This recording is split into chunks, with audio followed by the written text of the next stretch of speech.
My deaf father raised the television volume. HOA fined us for disturbance and threatened eviction during recovery. I'm Daniel Morrison, 44, Scottsdale, Arizona, physical therapist. My father, age 72, is deaf and recovering from hip surgery at my home for 8 weeks. He watches television at volume necessary for him to hear with hearing aids at maximum. Week 1, we get a $200 citation saying, excessive television noise audible from outside property. Week 2, another $200. Week 3, $250. Week 4, formal warning from Margaret Ross, HOA compliance officer, saying, repeated noise violations indicate disregard for standards. Reduce television volume within 48 hours or face $400 daily fines and eviction. I provide my father's medical documentation proving he's deaf. Physician's letter confirming he requires elevated volume. She responds, disability doesn't exempt residents from noise ordinances. Install headphones, soundproof the room, or relocate your father to a care facility. That's when I remember what I actually do.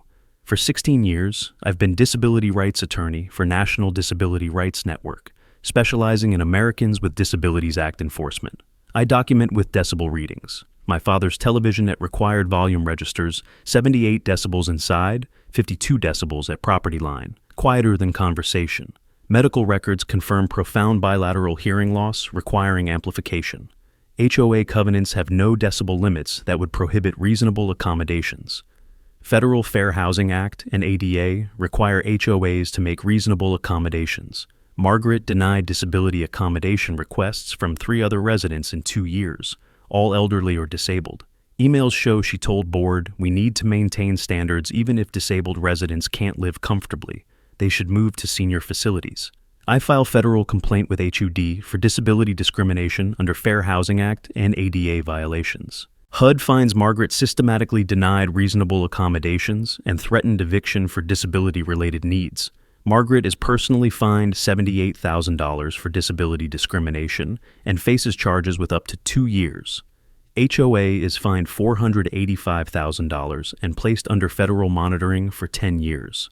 Margaret must refund all $650 and pay me $275,000 for intentional infliction of emotional distress during my father's recovery and elder abuse. I file civil suit. Court awards me additional $135,000. 6 weeks later, I receive $410,650 in damages. All fines voided. Margaret is removed and banned permanently. She pleads guilty and serves 18 months. HOA implements mandatory ADA compliance training and adopts formal reasonable accommodation policy. My father asks if he caused trouble.